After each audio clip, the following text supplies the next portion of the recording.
Okay, Seven Psychopaths is a fantastic vehicle for Sam Rockwell.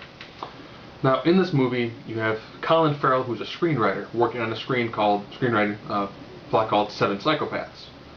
He kind of has writer's block, and he's somewhat being helped out by his buddy played by Sam Rockwell, who is a professional dog borrower.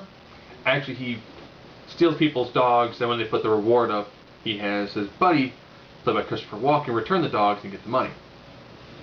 Not a very lucrative sort of thing to do.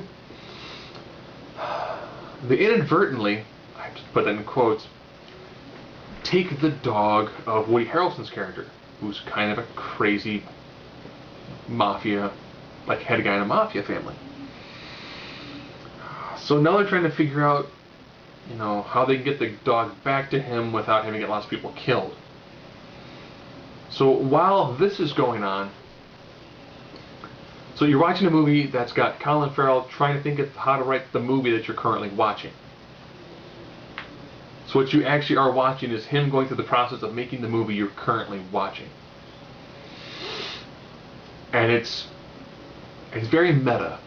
And there are times when it's really hard to describe what's going on, because while you have each psychopath to kind of get some screen time, except for the former Viet Cong psychopath, who doesn't get a lot of screen time, nor does he actually directly interact with the other characters.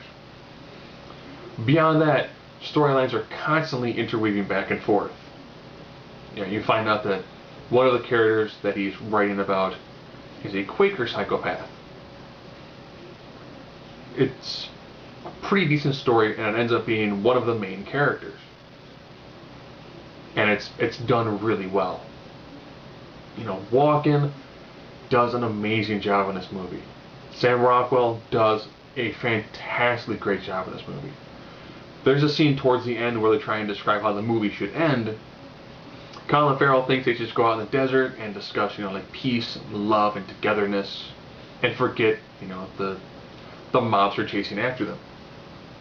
Christopher Walken doesn't know what he wants to do, and Sam Rockwell essentially describes this massive, over-the-top gun battle sequence in a cemetery with the seven psychopaths and like an army of random jet black mobsters, and just bullets flying everywhere and blood all over the place. The end of the movie is a combination of the way he just let things kind of go, give him his dog, and squash the whole thing, and a massive gunfight. This movie also has times when it feels like it is going all over the place, because you get all these interacting stories on one side, and then when they decide to flee with the dog to go to the desert, there's this real long, drawn out, dry portion in the center. So you go from like action, really bizarre, lots of interconnection, to kind of a dry middle section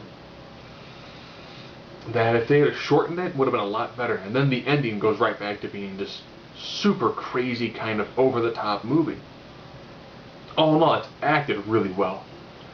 Full of great one-liners. Like I said, Sam Rockwell is amazing in this film. You should watch it just for him alone. As well as see Christopher Walken in a role that almost seems like it was specifically written for him. Scenes where he's sitting with people, and it's just, it's Walken being Walken. It was just does a fantastic job at it. The scene where the guy's like, "Put your hands up." No. "But I've got a gun." "I don't care." That doesn't make any sense. I have a gun, I told you should do it, and you're just kind of like, "No. If you want to, you can shoot me, just go ahead. I'm not doing that." So, very well acted. A good movie, but it feels like it easily could have tightened up a little bit.